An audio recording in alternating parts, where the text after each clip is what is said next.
ओम नमः शिवाय। हर हर महादेव शंभु। या देवी सर्वभूतेषु महालक्ष्मी रूपेण संस्थिता। नमस्तस्यै नमस्तस्यै नमस्तस्यै नमो नमः। हर हर महादेव। जय माता दी। मित्रों, कैसे हैं आप सब? शिव शक्तोम चैनल पे आप लोग का हार्दिक स्वागत है। मित्रों, कई बार ऐसे बहुत सारे माँ के चमत्कार हैं, माँ के साक्षात्कार हैं जो कहीं ना कहीं भक्तों के साथ माँ के अलग अलग दरबारों में, माँ के अलग अलग स्थानों पर होते रहते हैं। लेकिन ये साक्षात्कार, ये जो चमत्कार है, कहीं ना कहीं ये सिर्फ उन भक्तों के साथ होते हैं जिनकी या तो माँ के ऊपर बहुत गहरी आस्था होती है, और कहीं ना कहीं इन भक्तों के ऊपर, इन बच्चों के ऊपर माँ की ऐसी कृपा होती है कि बाकी सबके साथ वो साक्षात्कार नहीं होते जो कई बार कुछ खास भक्तों के साथ हो जाते हैं। और कई बार कुछ ऐसे चमत्कार भी हैं जो बड़े बड़े पापियों के साथ भी माँ के होते हैं। ये माँ की कृपा है, माँ की दया है, क्योंकि वो माता स्वरूप हैं। चाहे माँ सरस्वती के रूप में पूजिए, माँ लक्ष्मी के रूप में पूजिए, माँ काली के रूप में पूजिए। तभी तो मैं कह रहा हूँ कि माँ का कोई भी दरबार। लेकिन आज मेरा जो खुद का एक साक्षात्कार है, कहीं ना कहीं वो आपके साथ मैं शेयर करने वाला हूँ। क्योंकि ज़्यादातर यही कहा जाता है कि जो ये चमत्कारों के साक्षात्कार हैं, कहीं ना कहीं जो पर्सनल अकाउंट्स हैं, कहीं ना कहीं उसको गुप्त रखने के बारे में बोला जाता है। क्यों? क्योंकि जो आस्थाहीन लोग हैं, जिनकी बिल्कुल आस्था नहीं है माँ के नाम पे, तो कई बार इन्हीं चीज़ों का वो लोग मजाक बनाना शुरू कर देते हैं। लेकिन जब कई बार कोई भक्त मिल जाए, कोई प्रेमी मिल जाए, कोई सज्जन मिल जाए, तो कई बार अकस्मात ही अपने आप माँ की ये जो चमत्कार हैं, कहीं ना कहीं इनकी गाथाएं जो हैं वो बाहर आ जाती हैं। क्योंकि इन्हीं गाथाओं से, इन्हीं सच्चे साक्षात्कारों से कहीं ना कहीं जो माँ के नाम पे आस्था रखने वाले हैं, उनकी आस्था कहीं ना कहीं बहुत गहरी जो है और हो जाती है, और उनके ऊपर भी जो कृपाएं हैं कहीं ना कहीं बाकी सब भक्तों की तरह होने लग जाती हैं। तो आज का जो साक्षात्कार है, कहीं ना कहीं हमारे भारत के सुप्रसिद्ध जो माँ का स्थान है, माँ वैष्णो देवी दरबार के बारे में आज मैं अपना पर्सनल साक्षात्कार लेकर के आपके आगे उपस्थित हुआ है, माँ की कृपा से। क्योंकि जब तक माँ की कृपा नहीं होगी, माँ का ऑर्डर नहीं होगा, तब तक ना ही भक्तों को चिट्ठी जाएगी और ना ही माता के साक्षात्कार जो है वो कभी भी भक्तों को, चाहे ज्योत रूप में, चाहे कंजक रूप में, या चाहे स्वप्न के माध्यम से, या जो साक्षात दर्शन है माँ के, कई ऐसे भी दुर्लभ भक्त हैं जिनको हो गए। लेकिन आज मैं आपके साथ एक साक्षात्कार लेकर के आया हूँ माँ वैष्णो देवी दरबार के अर्धकुंवारी में हुए एक चमत्कार का, जो मेरे साथ खुद हुआ हुआ है। कई बार हम ऐसा कहते हैं ना कि यार दूसरे ने कहा, पता नहीं हुआ होगा नहीं होगा, लेकिन जो मेरा खुद का पर्सनल अकाउंट है कि, लेकिन बहुत पुरानी एक कथा है, कहीं ना कहीं माँ की चमत्कारों की, भक्त श्रीधर के ऊपर जो कृपा माँ की हुई थी। लेकिन ये जो सच्ची कहानी जो खुद मेरे साथ जो घटित हुई वहाँ पे अर्धकुंवारी में, आज मैं आपके समक्ष उसको कहीं ना कहीं अपने लफ्ज़ों में बयां करने की कोशिश करूँगा। कहीं ना कहीं बात बहुत पुरानी है, क्योंकि माँ का बुलावा कई बार जो है वो हुआ कि जब आप कॉलेज लेवल पे थे, तो बाकी सब स्टूडेंट्स कई बार इकट्ठे होकर जाते थे कि यार चलते हैं माँ वैष्णो देवी टूर में ऊपर, यार बहुत अच्छी जगह है कहीं ना कहीं। और बार बार यही मेरी तरफ से तो यही उत्तर होता था कि जब तक माँ की कृपा नहीं, जब तक माँ की चिट्ठी प्रॉपर तरीके से नहीं आपको आएगी, आप दरबार में नहीं पहुँचेंगे। ये लिख करके ले लीजिए। कई लोग ऐसे होते हैं जो बहुत कोशिशें करते हैं, कई सालों से प्लान बनाते हैं, नहीं पहुँच पाते। तो कहीं ना कहीं बहुत सारे जो मेरे साथ के कलीग्स थे, स्टूडेंट्स थे, वो हमेशा बोलते थे कि यार टूर पे जाना है, वैष्णो देवी चलना है, तो यार आप चलो साथ में। तो मैं मना कर देता था। मैंने कहा यार पहली बार जाऊंगा तो अपनी फैमिली के साथ जाऊंगा, जो हमारे माता हैं, पिता हैं, भाई हैं, कहीं ना कहीं मैं उनके साथ जाऊंगा इकट्ठे, तब कहीं मैं माँ के दर्शन करने जाऊंगा। कि कहीं ना कहीं दिल में की इच्छा भी थी कि जो हमारे पूज्य माता पिता हैं उन्हें भी साथ में जो है लेकर जाया जाए। अब पता नहीं माँ की इच्छा थी कि ऐसा ख्याल बार बार आता था कि बार बार कोई कहता था तो उस ख्याल को ही बदल देते थे कि भैया कोई बात नहीं, फिर जाएंगे। तो कहते हैं कि फिर एक बार जैसे ही मैं कॉलेज से पास आउट हुआ, तो जो हमारे जो बचपन के मित्र हैं, कहीं ना कहीं तो फिर से माँ का बुलावा हो। लेकिन ये नहीं जानता था कि ये जो बुलावा अब हुआ है माँ का, वहाँ मुझे एक साक्षात रूप से माँ का चमत्कार भी देखने को मिलेगा। कहीं ना कहीं जो मैं पहली बार जब मैंने माँ वैष्णो देवी दरबार में मैं गया, तो जो तीन कहीं ना कहीं मेरे पुराने मित्र थे बचपन के, तो वो मिले और कहा कि भैया हमने जाना है यार, तू हमारा पक्का दोस्त है तो चलेगा चुपचाप। कहीं ना कहीं उनको भी पता था कि भाई बहुत टाइम से टाल रहा है कहीं ना कहीं। तो मैंने कहा यार कहाँ जाना है अभी, आप बताइए, अभी देखा जाएगा। तो उन्होंने कहा नहीं बस चलना है। तो कहीं ना कहीं उस समय मुझे याद है कि मैंने कहा चलो ठीक है भैया, पुराने मित्र हैं, कहीं ना कहीं मैं भी अपना कॉलेज कंप्लीट करके घर वापस आया था।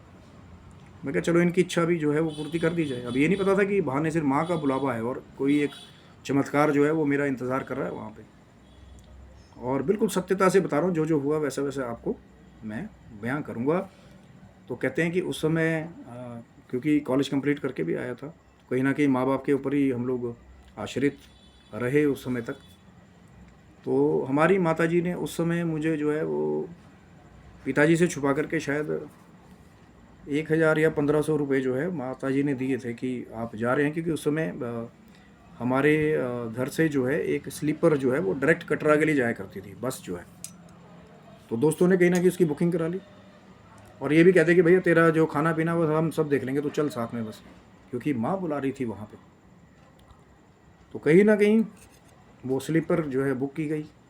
3 मेरे दोस्त, चौथा मैं, 4 लोग जो हैं हम लोग निकल पड़े माँ वैष्णो देवी दरबार के दर्शन करने के लिए। नीचे कटरा पहुँचे, 1-2 घंटे के लिए कोई हमने होटल लिया, वहाँ पे फ्रेशन अप हुए और मॉर्निंग में ही कहीं ना कहीं हमने चढ़ाई शुरू कर दी माँ वैष्णो देवी। अब जब मैं पहली बार वहाँ पे गया, मैंने देखा भैया भैया यहाँ कैसे पहुँच पाएंगे यार, पर भाई चलो माँ का नाम लिया।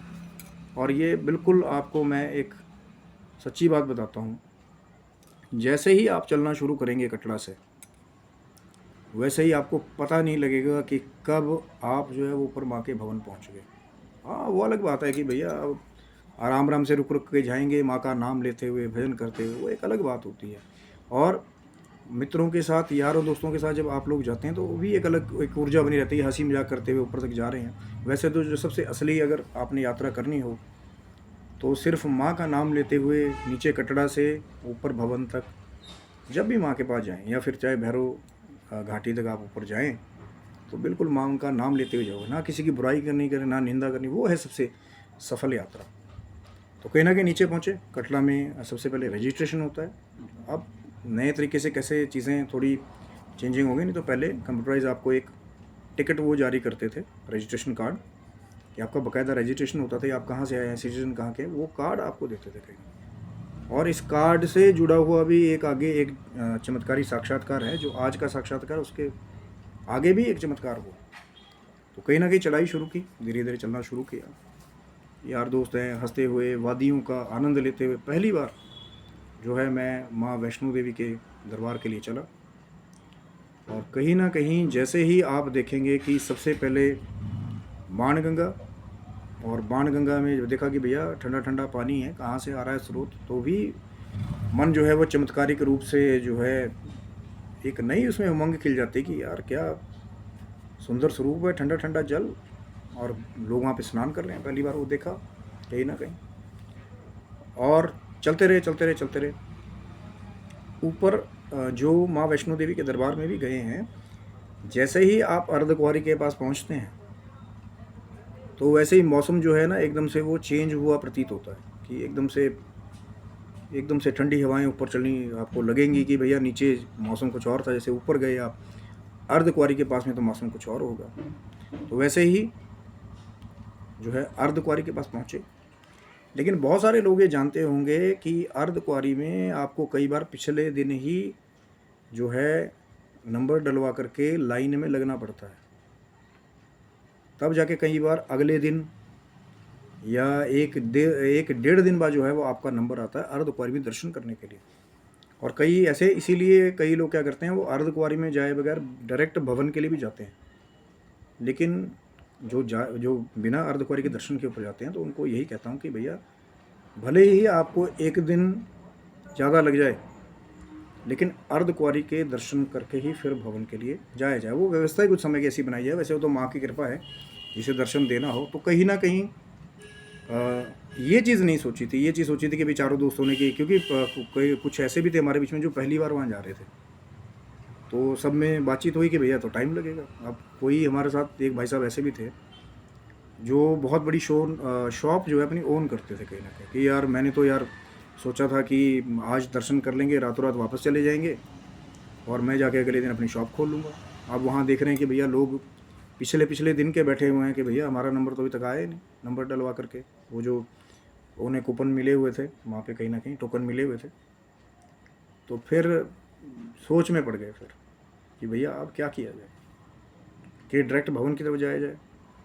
लेकिन ये वही पल था जो मेरे साथ सबसे बड़ा एक चमत्कार हमने देखा, कि वो जो भाई साहब थे हमारे, कहीं ना कहीं जो शॉप ओनर थे, कहीं ना कहीं वो तो ये भी बोल रहे थे कि भैया यहीं से वापस चलते हैं यार, घूम फिर तो लिए, पहाड़ देख लिए, अब क्या दर्शन करना यार, यहाँ तो टाइम लग जाएगा।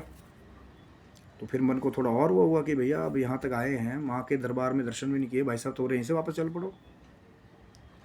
तो फिर तब हुआ कि कहीं ना कहीं जब माँ को आप याद करते हैं ना कि भैया माँ आप क्या करें, बुला तो लिया अपने दरबार में आपने, और यहाँ तो एक दिन एक्स्ट्रा और लग जाएगा अर्धकुंवारी में।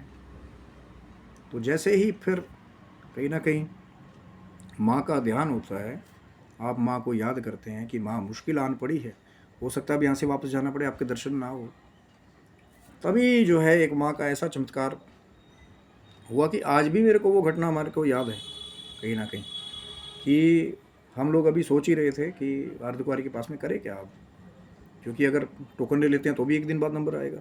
अब ये भाई साहब है जो पीछे पड़े हुए हैं कि भैया रातों रात वापस जाना है, अगले दिन शॉप ओपन करनी है। तो तभी क्या हुआ कि माँ की ऐसी कृपा हुई कि एक नियर अबाउट मुझे लग रहा है एक भाई साहब आए, कोई 30-40 उनकी एज रही होगी।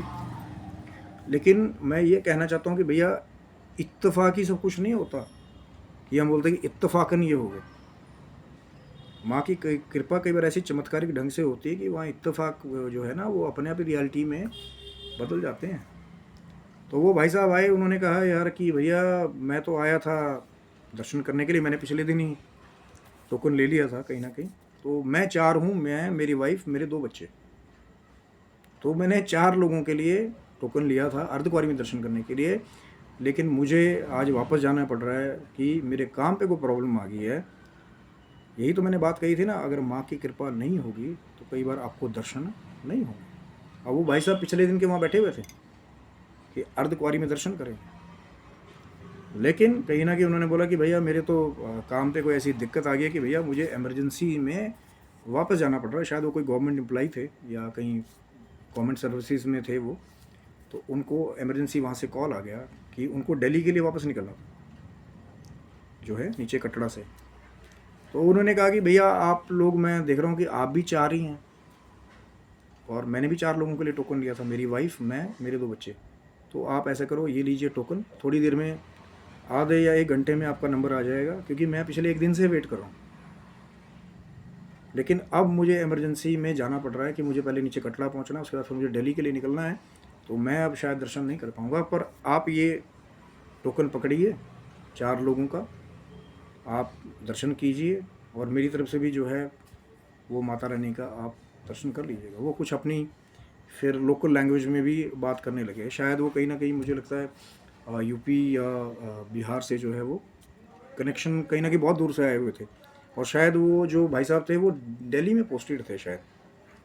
तो उन्होंने अपनी लोकल लैंग्वेज में बात की, माता रानी को दूर से मत्था टेका, टोकन हमारे हाथ में दिया, और मैंने माँ की ऐसी कृपा वहाँ पे देखी कि जहाँ हम ये प्लानिंग कर रहे थे कि शायद हमें भी वापस जाना पड़ेगा, कि वो जो भाई साहब थे कहीं ना कहीं कह रहे थे कि यार वापस जाना है, वापस जाना है, आज ही दर्शन करो, रातों रात जो है हम नीचे उतर जाएंगे। तो देखा कि 4 लोग हम लोग, अब ये मैं इसको इत्तेफाक नहीं बोलता या संयोग नहीं बोलता कि वो भी 4 ही थे और हम भी 4 ही थे। हो सकता है एक आदमी एक्स्ट्रा होता, या वो 2 थे, बच्चे उनके छोटे छोटे थे, वो 2 बच्चों के लिए भी रजिस्ट्रेशन ना कराते कि हम 4 हैं, बच्चों की कई बार काउंटिंग नहीं होती। लेकिन वो 4 बंदों का जो टोकन था, माँ की कृपा से वो हम 4 लोगों के हाथ में आया। आधे घंटे के बाद ही माँ का बुलावा हुआ, अर्धकुंवारी में हम लोगों ने माँ के उस अर्धकुंवारी के दर्शन किए। कहीं ना कहीं जो माँ का स्वरूप है, जो कहा जाता है कि माँ ने कहीं ना कहीं वहाँ पे ऐसी अपनी कृपा की है कि जो भी वहाँ से निकलता है तो बोलते हैं कि फिर उसको गर्भ में वापस नहीं आना पड़ता। बड़े बड़े संत जो वहाँ के भक्त हैं वो ये बताते हैं। और कहीं ना कहीं माँ की ऐसी कृपा देखी कि जहाँ पे दर्शन नहीं होने वाले थे, कि जहाँ प्लानिंग ये कर रहे थे कि भैया वापस चल पड़ते हैं, ये वो जो भाई साहब लगे हुए थे कहीं ना कहीं कि भैया मैंने शॉप ओपन करनी है, और एक वो भाई साहब थे जो कहीं ना कहीं 1 दिन पहले से बैठे हुए थे अर्धकुंवारी में दर्शन करने के लिए, लेकिन उनको माँ के दर्शन नहीं हुए। और एक ऐसा पापी था, एक ऐसा दास था जो शायद कभी जाना भी नहीं चाहता था, उसको यार दोस्त जो है ज़बरदस्ती जो है माँ वैष्णो देवी के दरबार की तरफ ले गए। और कहीं ना कहीं लेकिन वो माँ का बुलावा था। मैं आज भी क्या कहूँ कि माँ को तो हम क्या ही दे सकते हैं, माँ को धन्यवाद देने के अलावा, कि माँ ने वो दर्शन मुझ जैसे पापी को भी करवाए। और आधे घंटे बाद ही अर्धकुंवारी में दर्शन किए। लेकिन वही बात मैं उन सबको कहना चाहता हूँ कि जितना मर्जी जोर लगा लीजिए, चाहे इससे कि जी हमारे पास बहुत पैसा है, हम बुकिंग्स करा लेंगे, हम वहाँ पे जो है इतने टाइम की छुट्टी ले लेंगे पे करके, है ना। कई बार लोग जाते हैं ना कि उनको पे नहीं मिलती, विदाउट पे वो लीव पे भी चले जाते हैं। कई बार कुछ गवर्नमेंट ऑफिशियल्स ऐसे भी हैं कि भैया कोई बात नहीं, हमारे को तनख्वाह मत देना, हमें तो छुट्टी चाहिए, हम लोग जो है 15 दिन लगा के वैष्णो देवी चलेंगे। लेकिन मैं ये 100% आज अपने साक्षात्कार से भी कहना चाहता हूँ, जो बिल्कुल मेरा रियल इंसिडेंट है, इसमें रत्ती भर भी मिलावट नहीं है। जो माँ ने हम पे कृपा की वहाँ पे अर्धकुंवारी में, कि आधे घंटे में दर्शन हो गए। एक इंसान वो था जो एक दिन पहले से वहाँ बैठा हुआ था, उसे दर्शन नहीं हुए। और ये इत्तेफाक नहीं था वहाँ पे कि 4 वो थे और 4 ही हम थे, कि 4 लोगों का टोकन हमारे को वहाँ पे मिल गया। वो उस महामाई की कृपा है, जो मुझ जैसे पापियों में भी कई बार हो जाती है। लेकिन लगा कि आज जो मेरे व्यूअर्स हैं, जो माँ के भक्त हैं, कहीं ना कहीं जो लोग बोलते हैं ना कि भैया चमत्कार नहीं होते कलयुग में, माँ के ऊपर अगर आपकी आस्था होगी तो बड़े से बड़ा चमत्कार भी जो हो जाता है। और बहुत सारे लोग ऐसे हैं जो इन चीज़ों को संयोग का नाम, इत्तेफाक का नाम दे देते हैं, लेकिन वो माँ है जो वो चमत्कारिक सिचुएशन को क्रिएट करती है कहीं ना कहीं, कि बच्चे जो हैं जिनको वो दर्शन देना चाहती है माँ, वो मेरे दर से खाली ना जाएं। क्योंकि माँ के पास जाओगे तो कुछ ना कुछ कृपा तो वहाँ से लेकर के आओगे, लेकिन पहले माँ का बुलावा होगा, तभी उस समय उस घड़ी में आप लोग वहाँ पे पहुँच पाओगे और वहाँ पे माँ के दर्शन कर पाओगे। तो फिर वहाँ माँ की कृपा से जो है अर्धकुंवारी में दर्शन हुए। और वो जो मैं बात बोल रहा था कि उसी टूर पे एक और चमत्कार मैंने वहाँ पे देखा, जो कहीं ना कहीं अपने आप में एक ऐसी चीज़ है, जो बड़े बड़े वो जो लोग हैं ना, जो कहीं ना कहीं बोलते हैं कि भैया कुछ नहीं होता, माँ की कोई कृपा नहीं होती, आपकी इच्छा है आप जाओगे नहीं जाओगे। वो एक ऐसा भी इंसिडेंस मेरे पास आगे जा कर के जो है चमत्कार हुआ, कि जहाँ पे बड़े बड़े लोग जो है अपना दिल छोड़ देते हैं, या कहीं ना कहीं उनको लगता है कि भैया अब जो है वो जो माँ के भवन के दर्शन है, क्योंकि अर्धकुंवारी के दर्शन तो हो गए थे माँ की कृपा से, लेकिन भवन पे पहुँचने से पहले भी एक और चमत्कार मेरे साथ हुआ कहीं ना कहीं। लेकिन वो आगे की चर्चा थोड़ी सी लंबी है, तो आपने क्या करना है, माँ के भक्तों ने चैनल को सब्सक्राइब रखिएगा। जो वो जो चमत्कार है आगे माँ के भवन के दर्शन से जुड़ा हुआ, ये माँ के भवन पे पहुँचने से पहले भी मेरे साथ कुछ हुआ, लेकिन वो माँ ही थी जो अपनी कृपा से मेरे को भवन तक ले गई। शायद मुझे वहाँ से भी वापस आना पड़ता, यहाँ माँ के भवन पे दर्शन नहीं होते। वो जो 3 महादर्शन हैं, माँ सरस्वती, माँ लक्ष्मी, माँ काली, और वो जो गुप्त रूप से माँ वैष्णो के उस गुफा में दर्शन है, शायद वो दर्शन नहीं होते। लेकिन माँ की एक ऐसी और प्यारी कृपा हुई, जिसके लिए आप चैनल को सब्सक्राइब रखिएगा, कि वो जो दूसरा चमत्कार मेरे पास सेम टूर पे हुआ, वो भी मैं आपके साथ शायद अगली वीडियो में शेयर करने की कोशिश करूँगा, जिसको सुन करके भी शायद वो जो माँ के चमत्कारों पे विश्वास करने वाले हैं, उनकी तो आस्था गहरी होगी ही, लेकिन जो नहीं करने वाले भी हैं, तो शायद वो भी माँ के भक्त बन जाएं, उनके दिल में भी माँ के नाम की ज्योत जो है वो विश्वास की जल जाए। एक ऐसा और साक्षात्कार जो अगली वीडियो में शायद मैं आप तक लेकर के आऊँगा, जब भी माँ का ऑर्डर होगा। क्योंकि भगवान शिव की, माँ जगदम्बा की कृपा के बगैर ना ही वो कृपा प्राप्त होगी, ना ही माँ के दर्शन प्राप्त होंगे, और ना ही वो जो साक्षात्कार हैं जो आप तक पहुँच रहे हैं वो पहुँचेंगे। तो आशा करता हूँ कि आज का जो ये चमत्कार था अर्धकुंवारी के दर्शन का माँ वैष्णो रानी का, कहीं ना कहीं आपको अच्छा लगा होगा। तो कमेंट में कहीं ना कहीं जय माता दी ज़रूर लिखिएगा, और आशा करता हूँ कि वीडियो आपको अच्छा लगा। ज़रूर लाइक शेयर सब्सक्राइब करें, जितने भी माँ के भक्त हैं और आगे वो जो वीडियो है जो मैं वो दूसरा चमत्कार था वो तो इससे बड़ा चमत्कार है कहीं ना कहीं। उसके लिए भी कहीं ना कहीं आप माँ के नाम से इंतज़ार करिए, चैनल को सब्सक्राइब रखिए। वो जो दूसरा चमत्कार है हो सकता है बहुत जल्द मैं आप तक ले करके आऊँ, क्योंकि बात सब वही है। मैंने कहा ना कि ज़रूरी नहीं है कि जो पैसा लगाएं, जो अपना समय डिवोट करें, उनको ही माँ के दर्शन होंगे, लेकिन जिनके ऊपर माँ की कृपा हो जाती है, जिन भक्तों की माँ पर आस्था गहरी है, या जो मुझ जैसे पापी हैं जिनको भी माँ चाहती है कि भैया वो उनके भी जीवन का कल्याण हो, वो तो माँ है, वो पापियों के और दुष्टों के ऊपर भी सदा से कृपा करते आई, सदा से। क्योंकि जो माँ की कृपा है उसकी था पाना बहुत मुश्किल है। तो आप लोग स्वस्थ रहें, मस्त रहें। भगवान शिव की, माँ जगदम्बा की, माँ वैष्णो रानी की कृपा आप सब लोगों के ऊपर बनी रहे। तब तक के लिए हर हर महादेव शंभु। जय माता दी मित्रों आप सबको।